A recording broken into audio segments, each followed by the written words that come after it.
I rise to apprise this august House of the foreign policy dimension of our response to the Pahalgam terrorist attack, going into the preparations for Operation Sindoor and how foreign policy was handled during Operation Sindoor. As all the honorable members would appreciate, it was important to send a clear, strong and resolute message after the Pahalgam attack.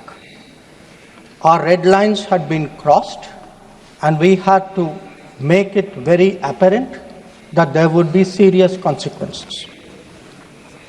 As a result, the first step which was taken was that a meeting of the Cabinet Committee of Security took place on the 23rd of April, and that meeting decided that one, the Indus Waters Treaty of 1960 will be held in abeyance with immediate effect until Pakistan credibly and irrevocably abjures its support for cross-border terrorism.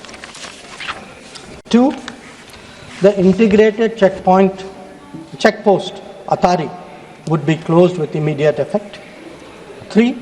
Pakistani nationals who are travelling under SAARC visa exemption scheme will no longer be allowed to do that. 4. The defence, naval and air advisors of the Pakistani High Commission would be declared persona non grata. And 5. The overall strength of the High Commission would be brought down to 30 from the number of 55. It was very clear, Honourable Speaker, sir, that after this first set of steps approved by the Cabinet Committee on Security, that India's response to the Pahalgam attack will not stop there. Our task, from a diplomatic perspective, from a foreign policy approach, was to shape the global understanding of the Pahalgam attack. What we tried to do was to bring out to the international community Pakistan's long-standing use of cross-border terrorism. We highlighted the history of terrorism in Pakistan and how this particular attack was meant to target the economy of Jammu and Kashmir and to sow communal discord among the people of India. Our messages were two. One, zero tolerance of terrorism, and two, the right to defend our people against terrorism. So all the interactions we did, the diplomatic briefings, we called all the embassies for briefings, we interacted with the media. All of this was aimed at these two objectives: zero tolerance of terrorism and the right to defend ourselves, right to defend the people of India against cross-border terrorism. Now, the focus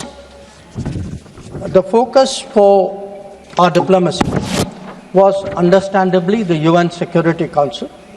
And Honourable Speaker, sir, the challenge for us was that at this particular point, Pakistan is a member of the Security Council. We are not. So we had to achieve our objectives in a Security Council where Pakistan is a member. Now, our goals in the Security Council were two. One, to get an endorsement from the Security Council of the need for accountability, and two, to bring to justice those who perpetrated this attack. And I am glad to say, Speaker, sir, and I hope that this is appreciated and recognized by the House.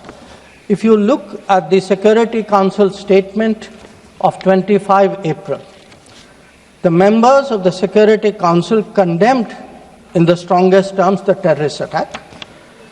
They affirmed terrorism in all its forms and manifestations constitute one of the most serious threats to international peace and security. And most important, the Council underlined the need to hold the perpetrators, organizers, financiers, and sponsors of this reprehensible act of terrorism accountable and bring them to justice. I highlight this, Speaker, sir, because This statement of the UN Security Council resonated throughout the international community.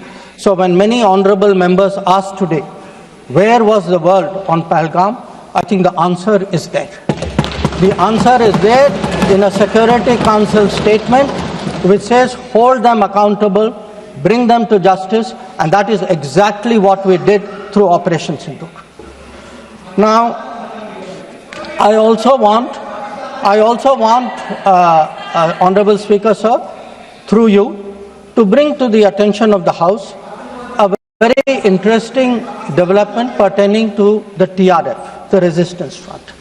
When the Security Council was debating this on the 25th of April, and TRF had twice claimed responsibility for the Pahalgam attack, Pakistan defended the TRF. Pakistan tried to get any mention of TRF excluded, and in fact the Pakistani foreign minister told his parliament that this is a great diplomatic achievement.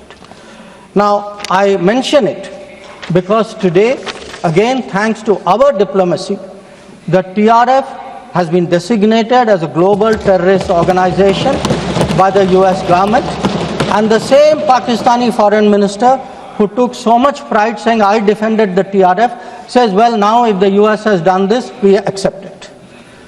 So that is where the Security Council issue stood. If I could then, sir, move on to the diplomacy from 25th of April till the commencement of Operation Sindoor. During this period, there were obviously a number of phone calls, a number of conversations. At my level, there were 27 calls. At Prime Minister, I think almost 20 calls. About 35, 40 letters of support came in. And what we tried to do was to create a narrative, prepare the diplomacy for the launch of Operation Sindoor.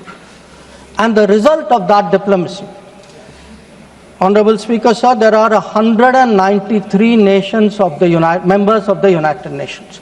193. Only 3, apart from Pakistan, opposed Operation Sindoor. Only 3. If you look through this period, and I would be very happy to share with the House the exact positions of various governments, overwhelmingly, there was recognition that terrorism is unacceptable, that a country which has been attacked has a right to defend itself, and that India was doing exactly that.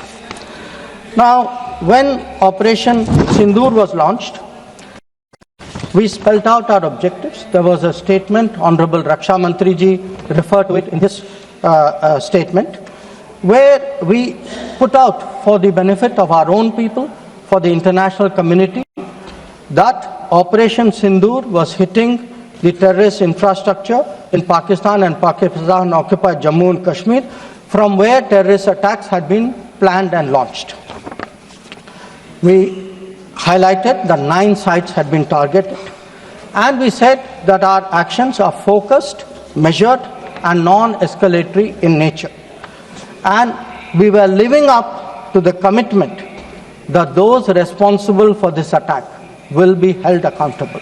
This was the commitment which was endorsed by the UN Security Council, thanks to our diplomacy. It was a commitment made by the Prime Minister to the people of India that we would hit those symbols, those sites, those planning places. So today, when I hear many questions from across the aisle, I want to say, which one of you imagined that Bhavalpur and Muridke would be brought down the way it was? Which one of you thought? When did you even think of it during your tenure? Did it even cross your mind? In fact, on the contrary, you ruled it out after 26/11. So, I think our objectives are very clear. We wanted to send a message to the terrorists. We wanted to send a message to Pakistan that do not continue this support for terrorism. And I think on the morning of 7th of May, that message went home loud and clear. Now, sir, during this period, there was, when the operations were on, when the conflict, when the activities were on, operation is still continuing. A number of countries, number of their leaders ministers, others called up. And they called up because people wanted to know what is happening. People wanted to know what is the thinking of India. People wanted to understand what we are doing. And I would like to share with the House, sir, through you, to everybody, we gave a common message. The common message was India is exercising its right to defend itself against terrorism. Number two, the targets which were hit on the 7th of May are known terrorist headquarters and infrastructure. Number three, there will be no mediation. Anything between us and Pakistan is bilateral. Number four, we will never bow down to nuclear blackmail. Number five, we are responding to Pakistani military attacks because after Operation Sindoor was launched, they had started targeting our military facilities. And we will continue to hit the Pakistani military. If the fighting is to stop, Pakistan must request it. And that request must come through the designated channel of DGMOs. This was a common message that we had given to many people who had called us during that period. Our position was very, very clear in how we were approaching the progress of Operation Sindoor. Now, sir, many members asked, some out of genuine curiosity, some perhaps less, what was the international support? How much international understanding was there of India's position? I would like to share with you a sample. So let me start with countries who are known to be partners of India. Quad. Quad gave a statement which says, the Quad unequivocally condemns all acts of terrorism and violent extremism in all its forms and manifestations, including cross-border terrorism. We condemn in strongest terms the terrorist attacks in Pahalgam on 22 April and call for perpetrators, organizers and financiers of this reprehensible act to be brought to justice without any delay. Now, sir, this is the Quad. Now, let us look at a different grouping, BRICS. Now, BRICS has China as a member, Russia as a member, it has Iran as a member, Brazil, South Africa, Egypt. BRICS also condemned the April 22 attack. It reaffirmed its commitment to combating terrorism, again including cross-border terrorism. Now, I would like members of this House to understand, if India is attacked, if there is a terrorist attack on India and a country says we condemn cross-border terrorism, I think it is obvious to everybody what that cross-border terrorism is. So, I then move on, sir, to the Central Asia. The Central Asian countries opposed providing safe haven using terrorist proxies for cross-border terrorism, for terror financing. Now, I can cite statements from the Indian Ocean Rim Association, from individual countries, range of them.